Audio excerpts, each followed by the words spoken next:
প্রধানমন্ত্রী শহর আবাস যোজনার আওতায় ফ্ল্যাট বন্টন ঘিরে দুর্নীতির অভিযোগ, আর এই দুর্নীতির অভিযোগ তুলে বিক্ষোভ দুর্গাপুরের নবীনপল্লীতে। প্রধানমন্ত্রী শহর আবাস যোজনায় দুর্গাপুরে 408টি ফ্ল্যাট নির্মাণ। গতকাল এই ফ্ল্যাটগুলির মধ্যে 240টি বন্টন করা হয়। বহিরাগতদের আবাসন বন্টনের অভিযোগ স্থানীয়দের একাংশে।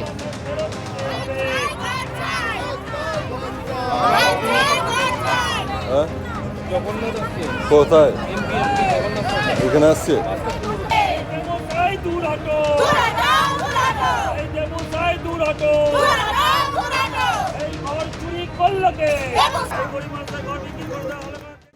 কেউ সিএএতে আবেদন করার 5 মাস পর নাগরিকত্ব পেয়েছেন, কেউ আবেদন করে অপেক্ষা করছেন মাসের পর মাস। এসআইআর আবহে উদ্বেগে মালদার বহু মানুষ। কেন নাগরিকত্ব পেতে দেরি? তুঙ্গে রাজনৈতিক তরজা। ये भी मोदी की गारंटी है।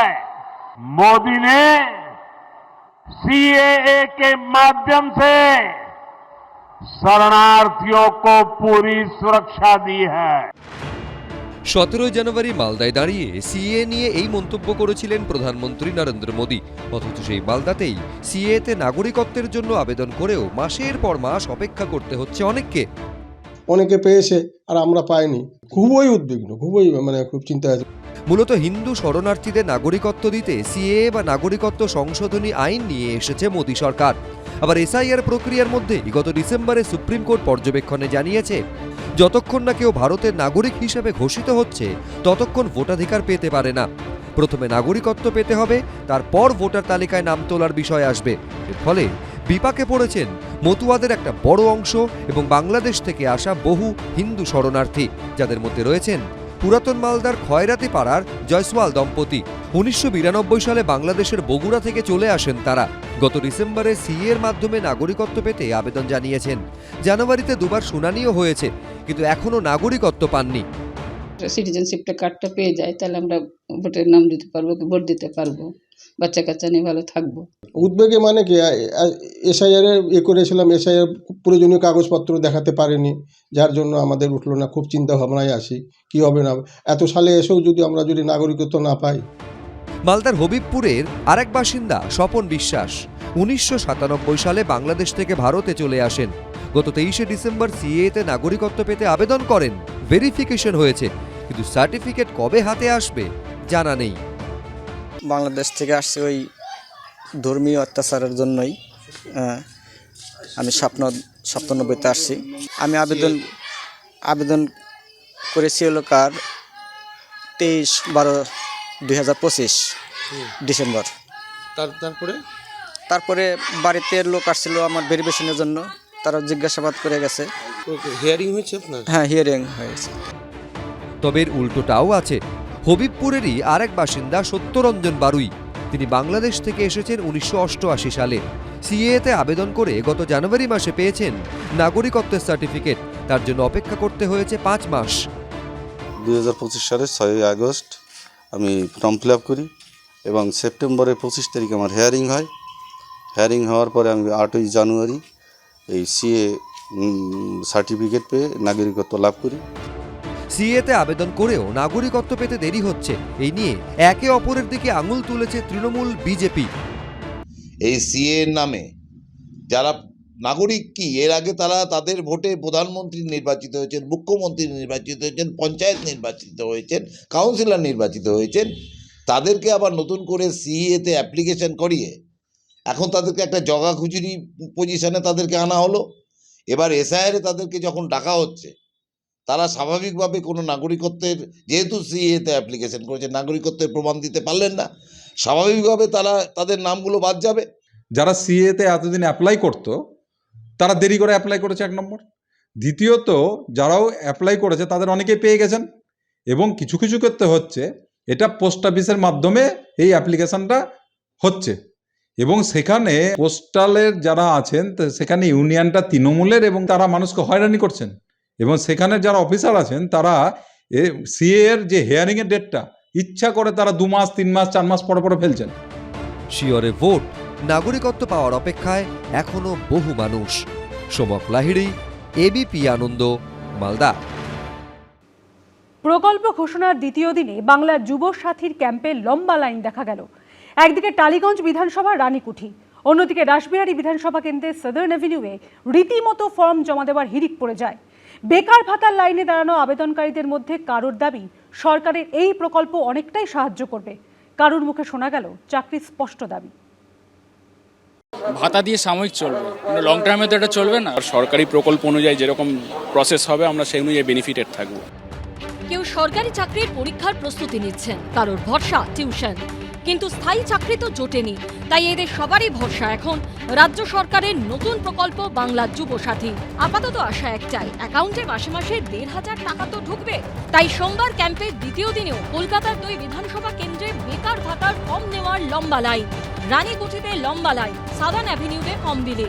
সোমবার সকালে কলকাতার রানীকুঠিতে গেট খুলতেই হুড়মুড়িয়ে ঢোকেন বাসিন্দারা। বেকার ভাতা থেকে লক্ষ্মীর ভান্ডারের কাউন্টারে দেখা যায় লম্বা লাইন। এদেরই একজন টালিগঞ্জ বিধানসভা এলাকার বাসিন্দা প্রীতম দত্ত। 2018 সালে স্নাতক পাশ করেছেন। সরকারি চাকরির প্রস্তুতি নেওয়ার সঙ্গে সঙ্গে টিউশন পড়ান। যুবসাথী প্রকল্পে সাহায্যের কথা স্বীকার করলেও স্থায়ী চাকরির দাবি জানাচ্ছেন তিনি।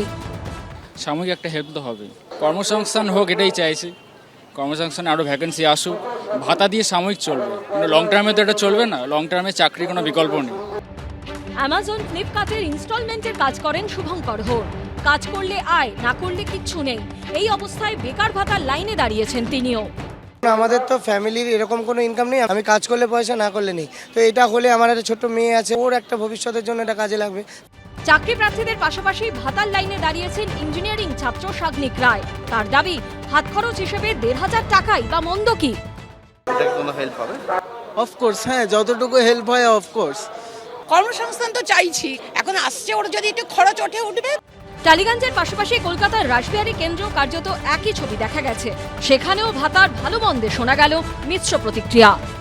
ঠিকই আছে, মোটামুটি দিদি আমাদেরকে দেখছে, আমরাও দিদিকে সাপোর্ট করি, কিছুটা হলেও হেল্প হবে। আবেদন একটাই হচ্ছে চাকরি, এছাড়া আর কিছুই না। যেটা এখন পাচ্ছি ঠিক আছে, চলো হাত খরচা উঠে যাবে, মেন হচ্ছে জবটা। কেউ ভাতায় বিশ্বাস রাখছে, কারোর দাবি চাকরির সঙ্গে তুলনাই চলে না।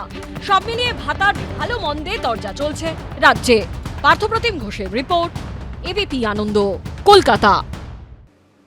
ফের রাজ্যে আসছেন অমিত শাহ। মায়াপুরে ইসকনে যাবেন কেন্দ্রীয় স্বরাষ্ট্রমন্ত্রী। বুধবার কলকাতা থেকে কপ্টারে মায়াপুরে যাবেন তিনি। শাহের এই সফরে থাকছে না কোনো রাজনৈতিক কর্মসূচি। নতুন বছরে এই নিয়ে দ্বিতীয়বার, 1 মাসের মধ্যে 2 বার ফের ভোটমুখী পশ্চিমবঙ্গে আসছেন অমিত শাহ। তবে এবার তার রাজ্য সফরে থাকছে না কোনো রাজনৈতিক কর্মসূচি। বুধবার কলকাতায় আসবেন অমিত শাহ। দুপুর 1:30 নাগাদ কলকাতা বিমানবন্দরে নামবেন তিনি। কলকাতা বিমানবন্দর থেকে হেলিকপ্টারে চলে যাবেন মায়াপুর। সেখানে ঘণ্টা 2 থাকার কথা রয়েছে তাঁর। বিকেলে মায়াপুর থেকে কলকাতায় ফিরবেন অমিত শাহ। কলকাতা বিমানবন্দর থেকে দিল্লি ফিরে যাবেন তিনি। কিন্তু কেন্দ্রীয় স্বরাষ্ট্রমন্ত্রী রাজনৈতিক কোনো কর্মসূচি না থাকলেও ভোটমুখী রাজ্যে নরেন্দ্র মোদীর প্রধান সেনাপতি আসছেন, আর তা নিয়ে রাজনৈতিক তরজা হবে না, তা কি সম্ভব?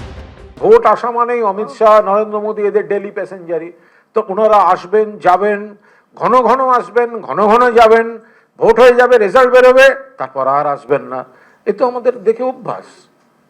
এর বাংলায় ওনাদের যাতায়াতের কোনো প্রভাব, কোনো বাংলা রাজনীতি, উন্নয়ন, মানুষের সঙ্গে তাদের সম্পর্কও নেই, প্রভাবও নেই। মাননীয় গৃহমন্ত্রীজি আসবেন মায়াপুরে, গৌড়ীয় মঠ সম্প্রদায় এবং অন্যান্য সম্প্রদায়ের সন্ন্যাসীদের, সাধুগুরু বৈষ্ণব যারা আছেন তাদের সাথে বসবেন। মাননীয় অমিত শাহজির বহুদিনের ইচ্ছে ছিল আসার। এর আগেও একবার আসার তার ব্যবস্থা হয়েছিল, কিন্তু প্রোগ্রাম কোনো কারণে ক্যান্সেল হয়, একটা বড় দুর্ঘটনা ঘটে যাওয়ার জন্য। গত ডিসেম্বরে পশ্চিমবঙ্গে এসে 26 বিধানসভা নির্বাচনে 2/3 আসনে জিতে পশ্চিমবঙ্গে ক্ষমতায় আসার হুঙ্কার ছেড়েছিলেন অমিত শাহ। बंगाल में 2/3 बहुमत के साथ भारतीय जनता पार्टी की सरकार बनेगी। সেই সময় বিধায়কদের হোমওয়ার্ক দিয়ে যান অমিত শাহ। সূত্রের খবর, কলকাতা ও তার আশপাশের 28টি আসনের মধ্যে 20টি জয়ের টার্গেট বেঁধে দেন তিনি। এ ঠিক 1 মাসের মাথায় 30শে জানুয়ারি দুদিনের সফরে পশ্চিমবঙ্গে আসেন কেন্দ্রীয় স্বরাষ্ট্রমন্ত্রী। উত্তর ও দক্ষিণবঙ্গে তার জোড়া কর্মসূচি করেন তিনি। ব্যারাকপুরে কর্মী সম্মেলনের পর শিলিগুড়িতে সাংগঠনিক সভা করেন অমিত শাহ। আর এবার মায়াপুর ঘুরেই দিল্লি ফিরে যাবেন অমিত শাহ। দীপক ঘোষ, আশাবুল হোসেন, এবিপি আনন্দ। এবিপি আনন্দ, এগিয়ে থাকে, এগিয়ে রাখে।